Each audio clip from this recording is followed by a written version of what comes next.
Металлический форм чипмейкер, раздел «Моя скромная мастерская».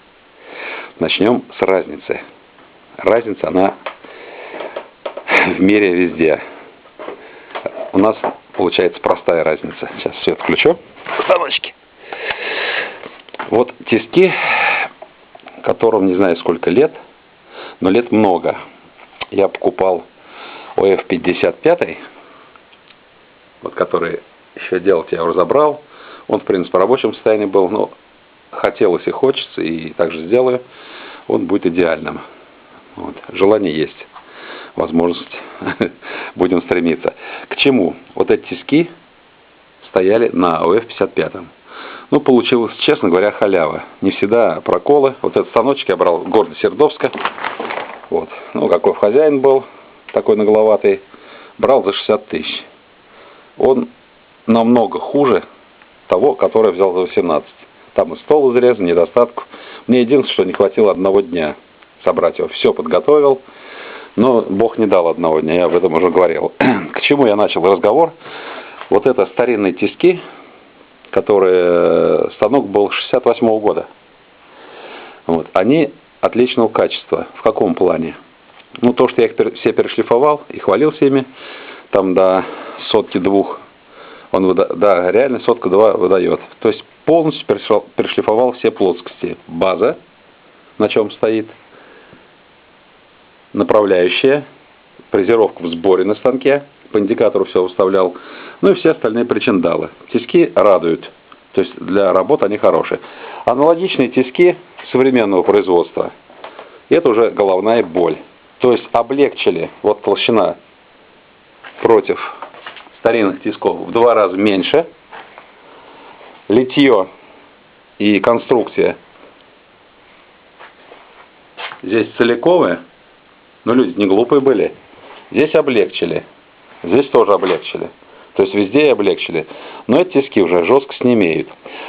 Аналогичный пример, я как-то купил в 90-х годах такие же тиски белорусские, они были настолько красивые, шабровка у них была на всех плоскостях, но размером, номером больше. То есть это 125-е тиски, 140 у них губки раскрываются, у тех на 200. Где-то они здесь у меня водятся, типа таких. Вот, сейчас покажу. Вот, это тоже старинные тиски. Вот, а современные были, ну, по этому же принципу сделано. Ну, берег, поставил на точную работу. Прикол в том, что фрезеровал я всего-навсего под моторную раму пазы, там 6 была, и тиски стали вибрировать. То есть у них жесткости на фрезой 10 паз. Я обычно делал 10,5, чтобы забор, или 11 миллиметровой фрезой, чтобы свободно болт проходил. Это под моторные рамы, под электрический двигатель. Это как раз шли деревостанки. И вот была вибрация. Ну, единственное, я когда продавал их, они новые, человек объяснил, но он все равно был поражен красотой, как они были красиво сделаны. Вот. То есть без обмана все им было предложено. Ну, каждому свое. То есть вот эти тисочки, они проигрывают. При выборе тисок лучше брать старинные тиски, как Алла Пугачева поет. Ну и вот в закромах пошвырялся. Нашлись у нас один угольник. Вот второй угольник аналогичный. Но мысль стала биться как раз вот об количество и возможности. И получилась халява. Халява то, что вот эти промежуточные пластины уже, это у нас дубль был. Они, правда, не совсем доделанные. То есть здесь, кроме основных отверстий М10, у нас шаг 20, будут еще посередине. Просто я базовый сделал. То есть получается наверху такие же плиты есть, все одинаковые они. Вот, но будут добавлены еще резьбовые. Она и полегче будет, и возможность у ней это увеличится. Вот если мы посмотрим профиль, то получается уголок. Можно и так его ставить на станок, можно так. Но здесь в данный момент выгодней по высоте. Совпали наши координаты с координатами современного УСП. То есть если линию продолжить, вот, раз и два, то отверстие там резьба 16. Ну, я сквозные болты поставлю. Вот здесь 10. Вот, выставлю ее, отбазирую. Вот по индикатору. И что-нибудь придумаем там с точки зрения шпонок. Вот. И эти два уголка в паре, они могут работать как на фрезерном станке, Вот. Так и на шлифовальном. На шлифовальных они опять же могут работать друг к другу. Ну, одной рукой не покажу. Ну, грубо говоря, можно обжать деталь, поставить. Ну, естественно, уголок будет стоять, высота. Вот. Или же в продоль, то есть на одной оси. Можно прижимом прижать тонкостенную деталь. Там торец, у нее вот эту сторону шлифовать, вот типа такой.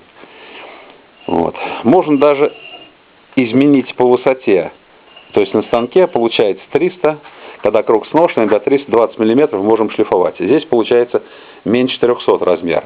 То есть опять небольшая, так сказать, модернизация. То есть 4 болта отвернуть и можно шлифовать уже в таком размере. То есть опять следующие возможности инструмента. Вот. Ну, если Бог позволит время, сегодня отъезжать придется по бумажным делам, то вот это хозяйство, в принципе, надо сделать. Ну, прошу ребят, чтобы они почистили ОСП. Если в них геометрия сохранена, то можно будет собирать. Если, ну, что-то там серьезное с ОСП, валялись, получается, валялись они, отношение такое было, торгашей и на полу, и под дождем, ржавчина, то тогда перешлифуем. Возможность есть. То есть с точностью, допустим, ну, гарантирован до 1/100, не проблема. Вот. Ну, еще вот один уголок тоже нашелся со сранья, извиняюсь за выражение, утром. Вот. Ну, мысль такая, что поставить промежуточную плиту на уголок и также использовать для ряда работ вот эти тесочки. У них размер здесь 140.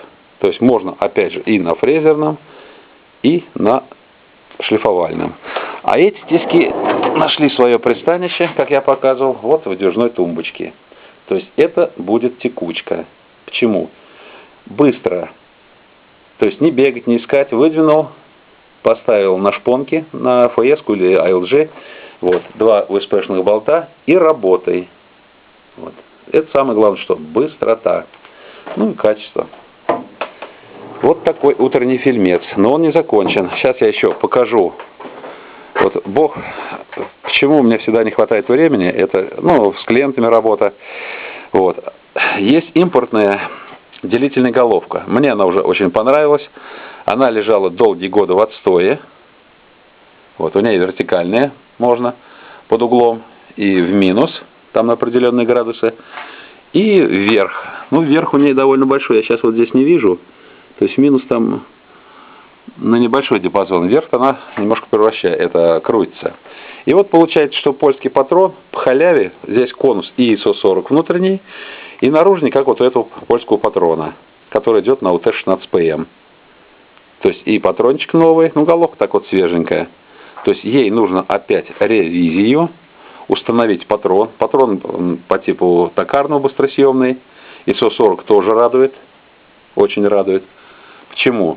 Можно использовать опять же патроны вот на 160 и 125. То есть сзади шомпол. То есть опять есть варианты. Плюс цанговый зажим.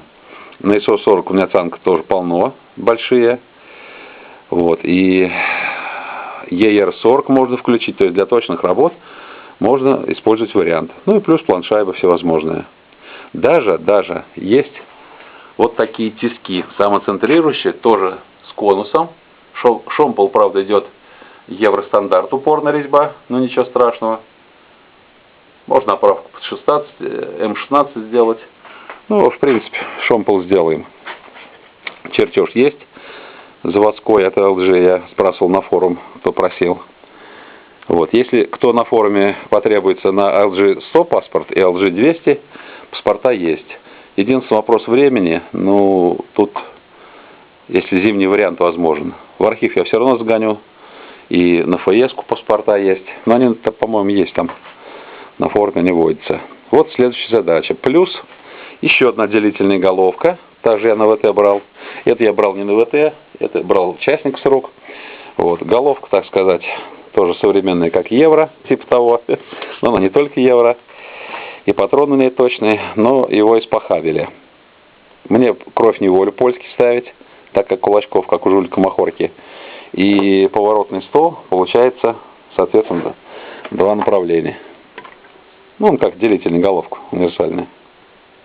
и так может работать на 160-м. Центра вот я отдельно покупал, но я думаю, сюда подойдет, приспособим.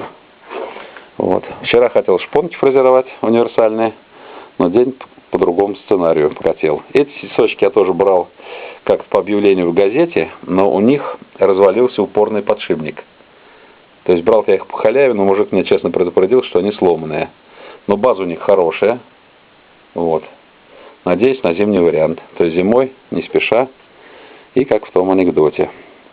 Это вот кусочки работы будущей, которые надо делать.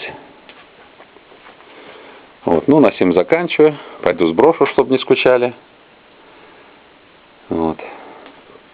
Так что поговорка правильно говорит. Пока толстый сохнет, худой сдохнет. Имея железки в загашнике, пусть сейчас пока не удается ими воспользоваться, ну, перегруз по времени, но они-то уже есть.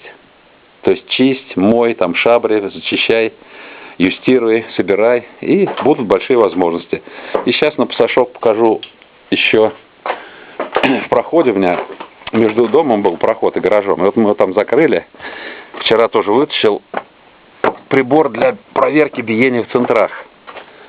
Он не один, это я на ВТ брал, он был ржавенький. Вот Володя его очистил, вот посмотрим, и скорее всего, наверное, перешлифуем базовую пластину.